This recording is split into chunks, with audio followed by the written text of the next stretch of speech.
but I just thought it would be really fitting to see GuitarBeard off with a Roy Rogers song. Hello friends, and welcome back to ReddX, your source for the freshest daily cringe content anywhere on the internet. Promise, swearsies, it's just a fact, and it's totally science. Go ahead and look it up if you want.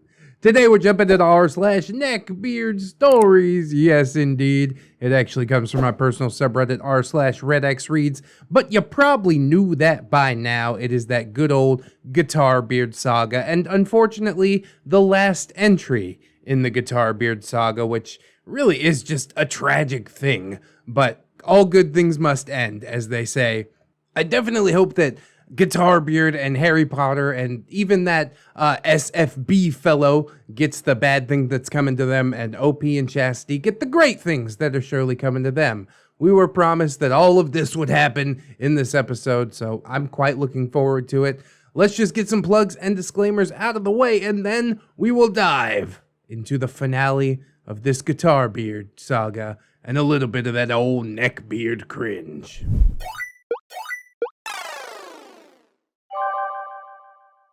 But first, a song that I wrote. I only actually changed a couple of words, but I just thought it would be really fitting to see GuitarBeard off with a Roy Rogers song.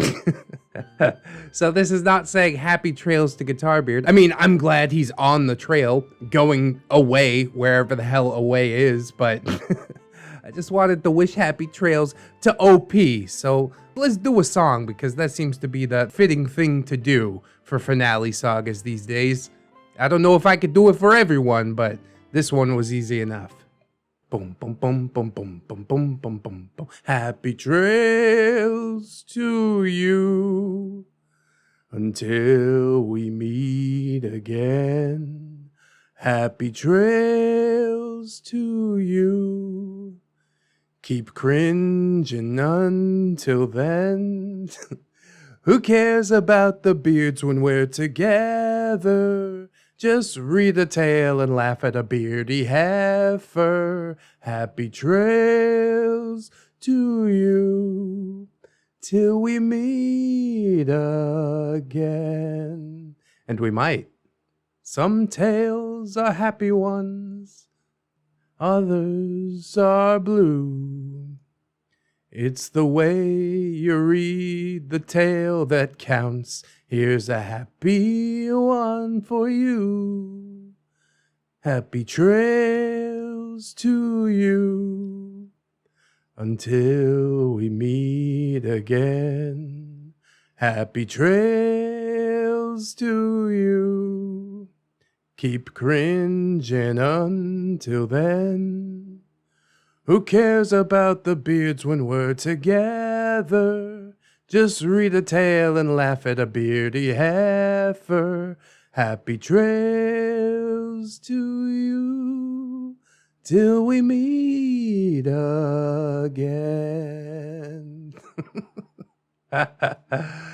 That's it. One shot. We got it. Great job, everybody. Oh, I just thought that would be the only really proper way to see GuitarBeard off. And then I'm gonna delete the post so it can be a secret. Ha ha ha. Ha. Nobody's gonna know until they watch the video. Big brain play. With all that said, let's jump into that story. GuitarBeard episode 7. Until we meet again. It's pretty obvious where I got the inspiration for that. Oh, user Ethan Ralph is fat. You have just been a treasure. I do hope you will return to us with more beard stories. But I've not even read this story, so I don't want to bid you goodbye just yet. Let's soak in this last one and see how it goes. Welcome to episode 7 of GuitarBeard.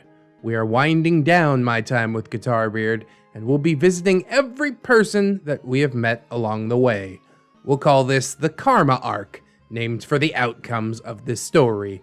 Whenever I think bad things only happen to good people, I look back at this entire situation and think, nah, karma works, because almost everyone got exactly what they deserved. Our cast list will be rather small, but we will visit every member of the cast throughout the end of the saga. Well, at least the ones that I know the general outcomes of. I'm definitely a big proponent of karma as well. It certainly works, and that lets me know that OP's probably gonna have a good ending, because he's a good guy, you know? He wrote all these stories for us to sit back and enjoy. That means good guy. And also throughout the stories, he's just been like a total bro to somebody who doesn't deserve it at all. Anyways, this is our cast. OP! That's me, edgy pseudo-goth who eats a lot of psychedelics. Banisher of Beards. What a well-deserved title. Maker of matches, and soon to be a loner. Well, that's okay sometimes. GuitarBeard, our grease-covered antagonist. Fucking budget brand Mr. Steal Your Girl. Loser of fights, black hole for budget brand alcohol, and one of the worst people that I have ever had the displeasure of knowing. Chastity, girl with a tragic backstory, who finally comes out on the other end of this tumultuous time with a little help from a friend. Soon to no longer have any more drug problems, though initially not by choice. Yeah, sometimes you just gotta lead them to water and stuff like that. It's for the best. If you're not enjoying in moderation, then you're not enjoying, right? Philly! He's named for his love of Philly blunts, and he's the closest thing that we get to a hero in this story. Total bro. I would go to hell and back for this man. Dang, this is like our Deus Ex Machina for the entire GuitarBeard saga. He comes in, just fixes everything. Okay, story's over, bye. I guess we'll see. SFB is Scumfuck Bastard, who is Chastity's new boyfriend, professional cokehead, and all-around degenerate. Side characters. There are a few, but they don't get names. They just happen to be involved in circumstances that arise.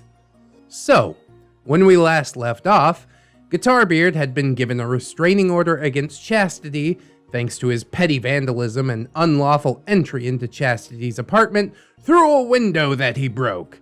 He was also put on probation that resulted in him basically not being able to breathe in the wrong direction. Chastity had let a degenerate cokehead move in with her, that is Scumfuck Bastard, and we had stopped talking, as I personally took exception to her letting yet another creepy man control her life, and she did not like me taking exception. Well, who's right at the end of the day? If you need to catch up, patron saint of Neckbeard cringe ReddX has narrated every part up until this point. Links below if you want to listen to those. While my sainthood isn't as powerful as Adelaide's Our Lady of Beard Slanging, I think without the Neckbeard cringe there would be nothing to slay. Without evil there can be no good, so... So check out those links in the description, that's what I want to say. I won't tease around it, we will just get to GuitarBeard's expulsion from the apartment. So, as I have mentioned, GuitarBeard has no money for about a third of the year. Our lease was coming up for renewal, and due to a large number of poor decisions on his behalf, he was not on great terms with the apartment manager. Turns out, apartment managers don't like it when you get arrested 3 times in just 2 years. Go figure. You're bringing trouble around, you gotta go. Now, I had been making it clear to the apartment manager that I was the one paying for everything several times, but there was really no way for me to have him removed from our lease unless he signed off on it.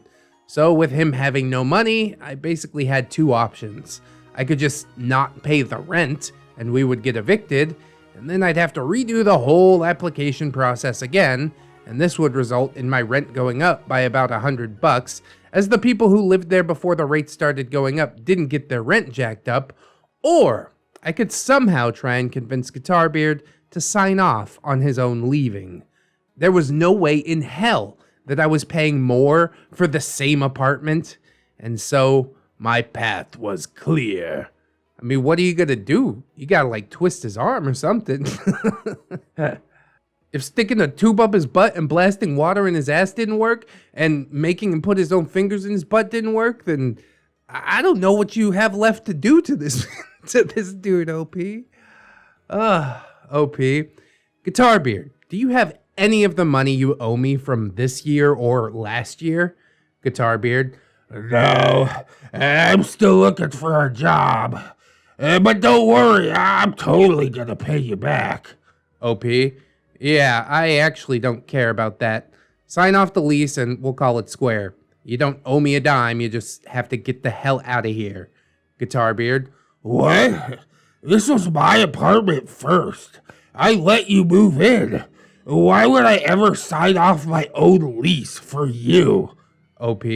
Because if it wasn't for me, you would be on the fucking street. GuitarBeard. No, I would have found a way to stay. I would have taken a shit job to make ends meet. OP, then why the fuck aren't you doing that right now? Because you're here, OP. He doesn't have to because you babied him. GuitarBeard. I'm just depressed. That's a big change. This is totally different from the normal GuitarBeard we know. The girl I love is in love with some other guy, and I can't even be around her. I have no money. I basically just sit here and do nothing. It seems like some self-realization peeking through, but it's not. He's just going for the pity angle. Do you know how miserable that is? OP, then get a fucking job. You'll feel better. GuitarBeard. No, I need to work on my depression. Mental health is important, OP. Yeah, that's not really the best way to fix your mental health. Fucking wallowing in your own self-pity. Jesus Christ. Mental health is definitely important. I won't argue that fact. But the way you're going about repairing your mental health is so ass backwards, as OP says. Now, dear reader, I am not against the importance of mental health. I do not for a second, though, consider it to be a fucking meal ticket, especially when it comes to bad friends and just being a general mooch. To me, this seemed like a desperate plea for sympathy. It is, I called it, and I was done with GuitarBeard. OP, oh, I know mental health is important. That's why I want you fucking gone. GuitarBeard. But we're friends, OP. How could you do this to a friend? No, you bitch. OP, yes, finally the spine of OP. You love to see it. A friend would have fucking paid me back by now. A friend wouldn't just eat my fucking food out of the fridge. A friend wouldn't constantly invade my room in drunken stupors to whine about the same dumb bullshit. A friend wouldn't lie to my fucking face. I don't consider you a friend anymore. I consider you a leech. GuitarBeard. You're one to talk. You wouldn't beg chastity behind my back. Well, in case you're not caught up on the previous sagas, Chastity and I pretended to be in a relationship just to screw with GuitarBeard. OP, yeah, exactly like what you did to your friend who was dating her. Just another example of you being a shit friend. I don't want to argue, I just want you out. GuitarBeard. I'm never gonna sign off the lease. I know you won't let yourself get evicted because you have nowhere else to go. When he said this to me, I wanted to kill him. GuitarBeard knew that I truly had nowhere to go for reasons that aren't really relevant to this story. His saying that out loud to me told me everything that I needed to hear. I had been used as an emotional and financial crutch this whole time, and there it was, finally out in the cold daylight. I'd be lying if I said it didn't hurt to have my theories confirmed. OP, you are aware under the terms of your probation, you're not supposed to associate with people engaged in criminal activity. You know, just living with me here can send you to jail, right? GuitarBeard. Yeah, and you could be evicted for what you do, so what are you gonna do? Turn yourself in to fuck us both? OP, how about a wager? We fight. There we go. Beard fight. If I win, you sign off the lease willingly. If I lose, I will pay the rent as long as I'm here. Now, I don't know nothing about the fighting stats of either of our two combatants, but I will say that if OP had lost, he probably wouldn't be writing the story, so I'm gonna go ahead and place my own wager and say that he probably won. Now, I had mentioned in a previous episode that GuitarBeard had a gambling addiction.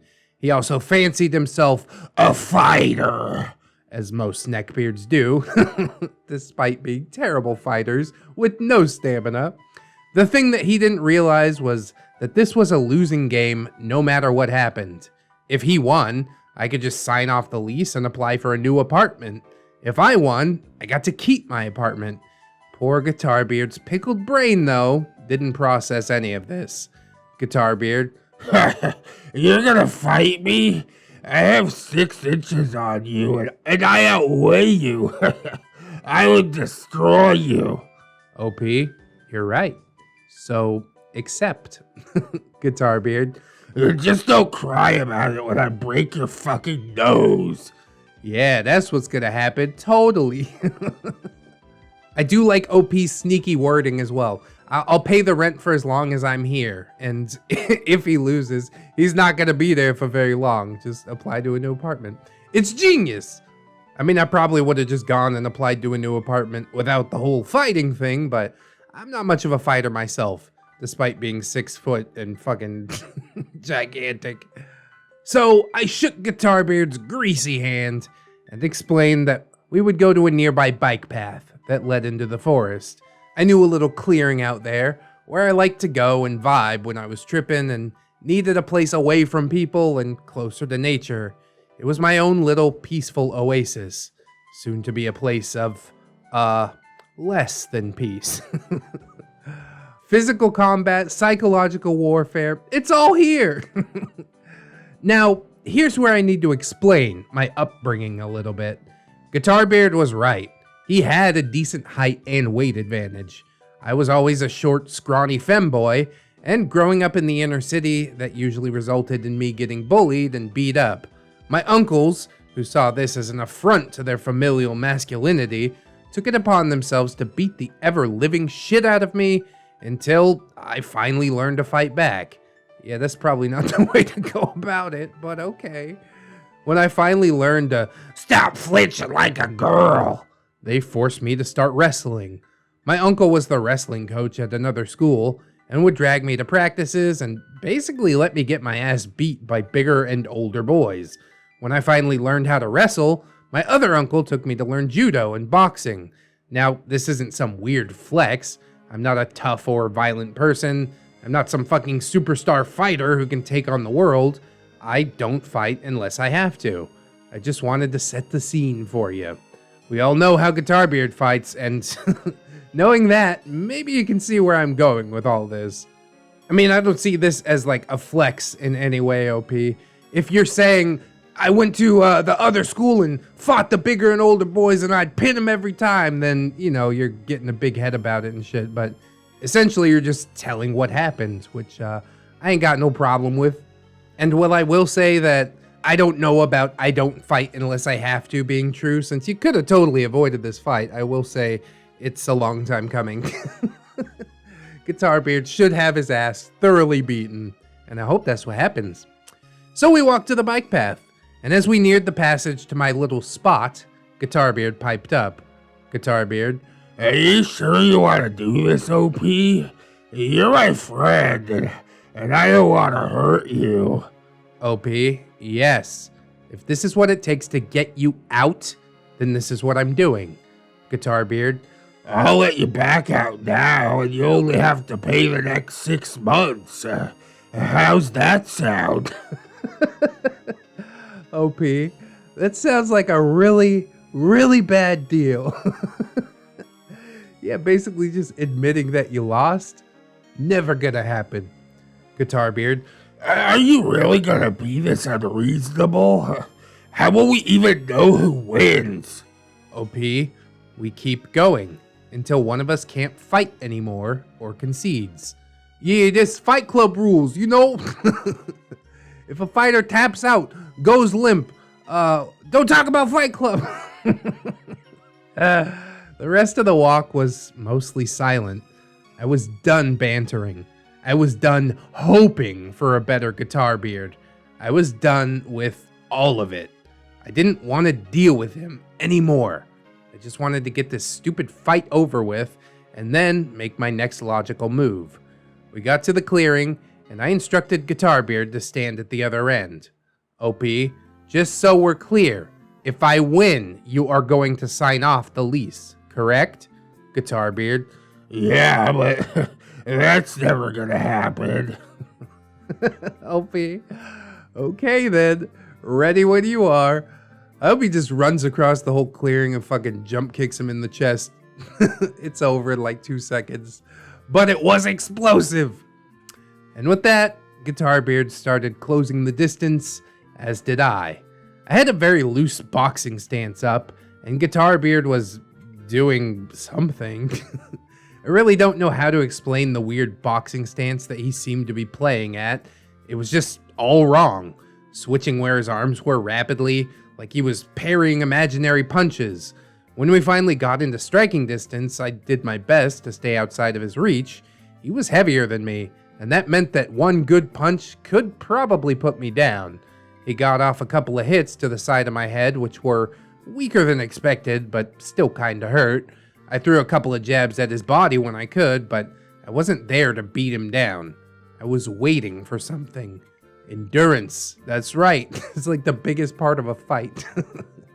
You see, GuitarBeard was skinny fat. He had no cardio. Every time I saw him fight, he was gasping within somewhere between 2 or 3 minutes. He ran out of steam very quickly. After a little back and forth, he stepped back. GuitarBeard. I don't want to do this, OP. You're gonna get hurt, he said, out of breath already. OP, then just sign off the lease. GuitarBeard. No, I was there first. Just let me stay, and I'll pay you back, I promise. Yeah, after 2 years of not paying me back, all of a sudden, this is the magic moment. Go fuck yourself. OP. See, it's that pathetic whining that makes you such a fucking virgin. Nobody likes a pathetic virgin. OP just pushing all the buttons. You gotta love it. As expected, GuitarBeard saw red at this statement, and he went in for his signature move. If you've been paying attention to the saga, you know why I brought up wrestling and judo. He charged at me, getting ready for his signature rage tackle. Now, if you have any experience with the sport of wrestling or MMA, you will get what is about to happen, but I'll explain it for those who might want to know exactly what is happening. When someone goes to tackle your midsection, there's a thing called sprawling. You throw your legs and hips back and put your weight onto the back and shoulders of the guy that is tackling you.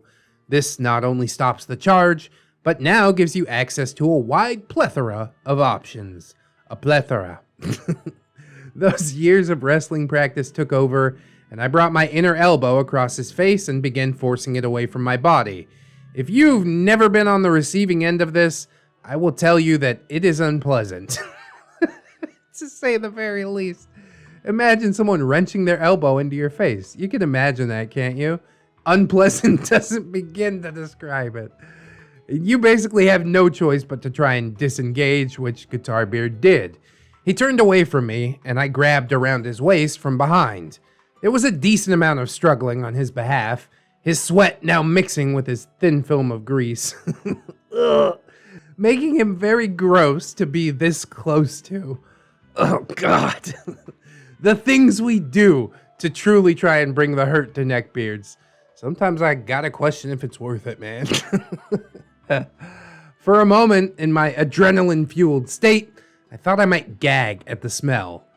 And truly, nobody would blame you. Maybe if you puke on him, he'll tap out even quicker. I remember playing, what was that, Primal Rage, and there's like a monkey that farts and pukes on people. It was like the best video game on the Super Nintendo. I played that forever. Anyways, he was finally able to free one of my hands and tried to turn, which I was able to turn into a hip toss after getting my free arm around his neck and grabbing his arm. If you're short, this is a great thing to learn how to do. Lower center of gravity, don't you know? And so now GuitarBeard was on the ground, my one arm cradling his neck and head from behind, and the other was pinning one of his arms, and all of my weight was on his chest. I held this for quite a while. He desperately and futilely punched at my back with his free hand to try and get out of the hold. OP, do you concede? I said this, trying to get him to realize that I could do this all day, because it literally takes no energy to hold someone in this position. He was huffing and wheezing at this point, but still, he would not concede. As with most neckbeards, man, he just don't know when to quit. He's like, I can get out of it somehow. I just have to burn all my energy first. GuitarBeard, No, I don't. This doesn't even hurt. I'm gonna get out of this. You just wait. Okay, the next question is, how? He struggled a little bit longer, and then actually taught me something.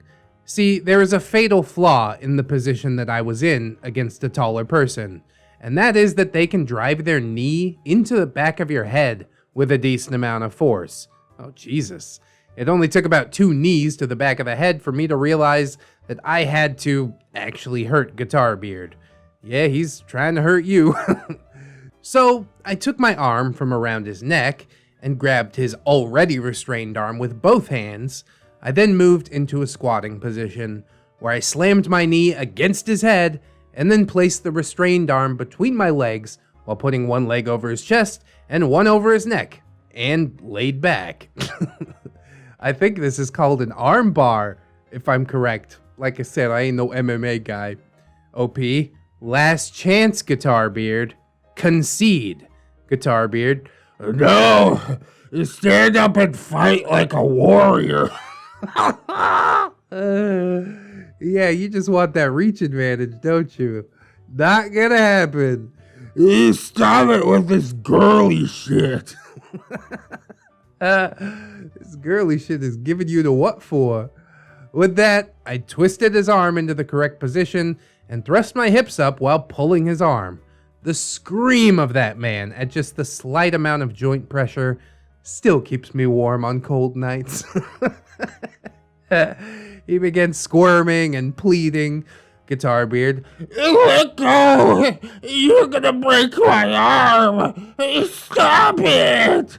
OP, you're gonna break your own arm if you don't stop spazzing out. Are you done? GuitarBeard, No! Just let me up! Why would I let you up if you said no, dude?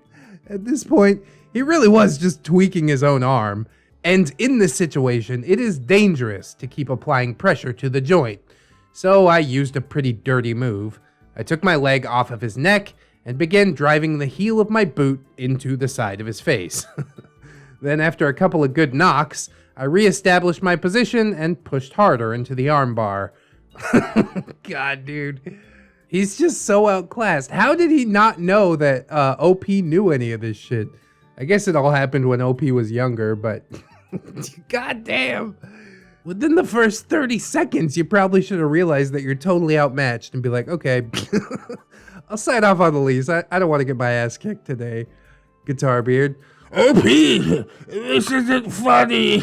You're gonna break my arm. Stop! OP, concede. GuitarBeard, OP, where am I supposed to go? I can't drive. I have no close friends besides you. What am I supposed to do? He was full-on ugly crying at this point, and it was often interspersed with loud pained noises. OP, not my problem. Concede, or I swear I will break it. GuitarBeard, Okay, I'll sign the papers. with this, I released GuitarBeard and stood up. He soon stood up, rubbing his arm, out of breath and crying. He pissed and moaned all the way back about how I was a snake, and I was an asshole, and how I fight like a girl, and how I was... insert a not great word for homosexuals. He was just digging his own grave at this point. Deeper and deeper, all the way to China. Now, I want to put a break right here to reiterate something. I know that I just spent a lot of time explaining how I beat this beard. I did this because when I asked people if I should go into detail about this, they said yes. I did see that conversation in the Discord. I decided not to comment on it because I want it to come organically. Give the people what they want, as they say. I am not a fucking martial arts wizard. I'm not some cool brawler guy. I'm not an expert in fighting, and I don't believe I'm a fucking anime protagonist. I'm just a manlet who learned how to defend himself. I explained the fight because it seemed fitting to chronicle GuitarBeard's final defeat, to give it the stage presence that it truly deserved. I think if you've been here long enough, you don't like GuitarBeard. I really took no joy in hurting him. I just wanted him out of my life. Yeah, that's a quick and easy way to do it, I suppose. No more backhanded schemes, just a bit of brutality, and it's over. The next day, true to his word, he signed off the lease. Oh man, well I gotta give him some credit on that one. Now he's only like negative 999 points in the hole. I mended fences because I am an eternal softie.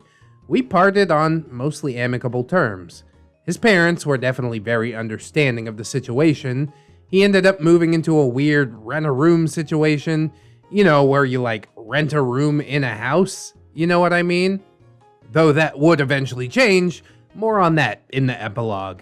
I definitely do know about that rent-a-room thing. It happens pretty often, I do think. Especially here in the Philippines. You could get a room for about 20 bucks a month, man. But then again, I ain't trying to give GuitarBeard any ideas. I finally had the apartment to myself, and my life was pretty good. I enjoyed the ability to do whatever I wanted, unheeded by the goings of another person. Now, we have two stories that run together, pretty much, timeline-wise, so I'll start out with Chastity. Chastity let Scumfuck Bastard move in with her not long after their relationship started. Well, turns out that he was basically stealing drugs from his job, and then he was reselling those drugs to buy other drugs. One of his best customers was Chastity, who liked the numb feeling that opioids provided. Well, she one day snuck a few pills in desperation from Scumfuck Bastard, who then proceeded to physically assault her. God damn it, dude. Cops were called, the house was searched, and Scumfuck Bastard got busted for a bunch of drugs. Chastity somehow got off pretty clean, but turned back to booze for comfort, and soon would lose her license for driving drunk. Ugh, she ended up kind of falling off the map for a little while after that. Oh boy. First you fall off the wagon, then you fall off the map. Now running parallel to that, I had made friends with a fellow salesman. We often traded wares because we had different connections to different things. We actually ended up becoming pretty good friends, even one time getting held up at gunpoint for like 200 bucks worth of product. Yeah, risks of the job, I do think. I know one of my friends was selling weed and he got robbed for like a full ounce, and I'm like, yeah. I know you can't account for that, but really you should. So yeah, those robbers took our money, but it was only like a couple of $100. All in all, this guy was probably one of my best friends, and that man is Philly himself. Now, Philly introduced me to rave culture, which is basically eating ecstasy and going to parties that are way too loud and way too dark. In my eyes, rave culture is like the colorful, accelerationist, extroverted version of goth culture. So it was pretty neat. I think that's an apt expression. I've never heard that comparison before, but yeah, I think you nailed it. Philly, though, had shit luck with the ladies. He kept dating vapid rave girls who were more interested in getting free product out of him than they were in actual life goals. Despite Philly's vocation, he really did have aspirations of being something more, owning a house and having a family. Young rave girls are rarely conducive to this goal apparently. I could have told you that. Once upon a time, your friend ReddX was dating a candy kid, but yeah. She was cute, but it was like dating a cardboard cutout, you know? It's like, there's nothing inside. Probably, you know, from cooking her brain all the time. Like I say, everything in moderation. So, why is Philly important to this story? Well, Philly eventually got busted. Again, risks of the job. And because of a last-minute sale, he only got caught with minor amounts of pretty mundane shit. They basically just fined him and made him do community service, which leads us to the merging of these two parallel stories. One day, Philly calls me up and asks me to bring him some shrooms while he's doing his community service. I, of course, oblige. I believe they were picking up shit in a park that day, so... Community service has gotta suck. Better than jail, but still pretty shit. So yeah, I take my happy ass over to the park. While he's on break, I go ahead and pass his magical lunch to him. And who else should be there other than Chastity? Chastity said, "Hey, OP, what are you doing here?" OP, "Just meeting my friend on his break." "What are you doing here?" Chastity, "I have to do community service for my drinking and driving. Stuff, hasn't been great for me." OP, "Oh, well, I hope things are going well for you other than that." Philly, ever the cavalier that he was, introduced himself. Philly, "Hi, I'm Philly. I guess we'll be working together for a while." Chastity, "Nice to meet you." At that moment, the mushrooms in my brain saw something. I swear to this day, I saw the fucking future. I knew Philly really well, and I knew what he was like. I knew Chastity pretty well, and I knew what she was like. They were kind of opposites, but they had very compatible traits. OP, "I have to go." I shouted, and then I hauled off, just laughing in my head. When I picked up Philly from his community service, he asked me about her. Philly, "So, the Chastity girl, do you know her well?" OP, "You could say that. Why do you ask, man?" Philly, "Well, she gave me her number, and I think that she likes me." OP, "Yeah, she's completely insane. You should definitely not date her." Philly, "Really? She seems nice, and she's really pretty." OP, "Bro, I will be very disappointed and upset with you if you actually hook up with that calamity." I think I called her a train wreck in the last episode, but yeah, calamity is apt. You might be wondering, OP, why are you putting Chastity on blast? Well, see, Philly was the kind of guy who doubles down when challenged. As expected, he did exactly what he was asked not to do, and true to my word, I acted quite standoffish about the whole ordeal for quite a while, until Chastity reached out to mend fences, telling me that she'd been clean for quite a while, and thanking me for introducing her to Philly. More on that later. Now, this is more or less where we get to the part of where are they now? The epilogue of the GuitarBeard saga. It's been a fun ride with all of you, but all good things must come to an end, my little candy canes. So without further delay, let's get into this. Epilogue! GuitarBeard! Hey, remember him? Back in like episode 2 or 3, Jesus. GuitarBeard is no longer a weird, creepy incel. No, he actually found success playing Magic the Gathering, and later found a wonderful cosplay girl to be his wife. GuitarBeard has some working relationships with Wizards of the Coast, and is pretty cool and happy now. Definitely became a very chill dude. He still makes shitty EDM, but we all have our faults. As long as he enjoys it, I say good for him. Fairy. Oh, I remember. All these blasts from the past, man. Fairy's actually working in music as an event promoter and MC. She is actually living her dream, and she couldn't be happier. Still one of the nicest people you would imagine to meet, and still has connections for days. Aggro. I last saw Aggro a long time ago, after a particularly heinous breakup with Fairy. No one is quite sure what happened to her. I do hope that wherever she is no longer taking anyone's shit. Well, that's a little sad, but 2 out of 3 ain't bad. Harry Potter.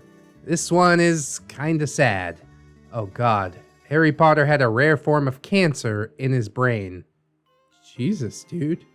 I wish death and bad things on beards all the time, but I don't know if it had to happen like that. Holy hell. Now, it was supposed to be managed and monitored, but Harry Potter's mom was an anti-vax and homeopathic weirdo. He adopted some of those views and neglected his condition. Jesus. He ended up dying at home as his mother attempted to use crystals and oils to cure his cancer. I wish that this was a fucking joke. It was pretty tragic. I never liked Harry Potter, but having died at the hands of a disease that could have been managed were it not for his mother, that is a pretty severe fate for any person. Yeah, dude, I agree. I gotta wonder if the brain cancer is what caused some of his personality changes or something like that. I had one of my cousins die a month or 2 ago from a glioblastoma, and that freaked me out so very hard. Started thinking about my own mortality, and here it is being brought up yet again. So, goddamn. I don't like Harry Potter, but I also don't like that this is the way that it went.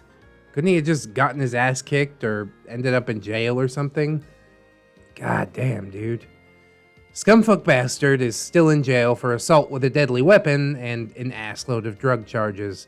I have no love lost for this individual, and honestly, I don't care to keep track of him.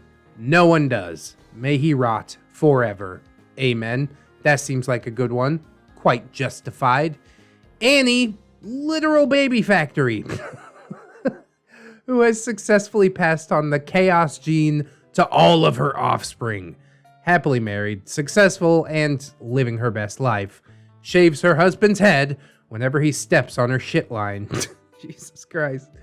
Her oldest is an absolute savage who will surely survive the nuclear wasteland that is in our future. Hey, that kind of brings us back to the beard fic from yesterday, doesn't it? Maybe he's the chosen one. Who knows? OP, I no longer work in sales, but still enjoy my psychedelics. Though as I get older and find more responsibilities, I'm finding less time to do them. Never really grew out of the whole goth thing, but I'm a lot less edgy these days, living quite happily in the world. Gotta feel that responsibilities, bruh. But there is a time and a place, you know, something for every season. It's alright. Chastity and Philly, guess what? Married several years now, starting a family. Both are in insanely lucrative positions and they want for nothing. Chastity is still kind of a loose cannon, but Philly's usually calm head seems to balance that out. Philly sometimes still tries to double down on really bad ideas. And Chastity's unusual style of a husband sitting seems to be able to mitigate his bad decisions. I officiated their wedding myself and stayed in touch with both of them. Often I serve as a neutral party when they butt heads, and it's been a blast watching them grow successful and happy together. They are the true heroes of this story. Otherwise, the ending would have just been me overcoming some fucking beard. And while that's satisfying, it's not a sweet enough happy ending. GuitarBeard. GuitarBeard works and lives in a shitty motel, one state over, off of a highway. It's literally disgusting, just like GuitarBeard. I rolled through a couple of times just to touch base, see if he ever grew up. He did not. He looks about 20 years older than he should, has no girlfriend. His family pretty much disowned him. He spends most of his days drunk, and is only allowed in his current position because the owners are some old couple who are halfway to dementia. I feel bad for those folks, but I'm not sure how to free them of GuitarBeard's greasy grasp. Yeah, and I'm not sure if it's your job to save them, OP.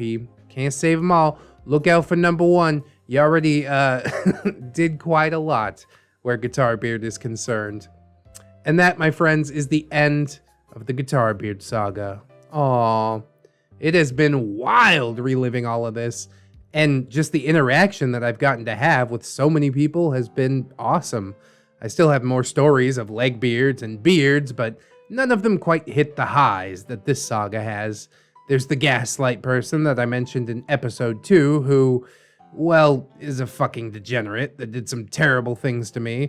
I'm still deciding whether or not to open up that box, as it's a trauma that I've never really told anyone about besides the ER doctors. Fuck, my own psychiatrist doesn't even know about it. Yeah, start there first. Do it there before you bring it to Reddit, please, thank you. I think maybe it would be healing to talk about, but it is fucking heavy. Just thinking about writing it gives me flashbacks. Ugh. Anywho, regardless of if we all meet again, thanks for being around and for taking this ride with me. Much love and peace to y'all. No pressure at all on a second saga, OP. Take your time, I'll be here. You know what I mean? ReddX is not going anywhere. If you come back 2-3 years down the road, say, hey, remember me? I'm GuitarBeard OP. I'll be like, fuck yeah, I remember you. You got that username, right? Ethan Ralph is fat. Who could forget?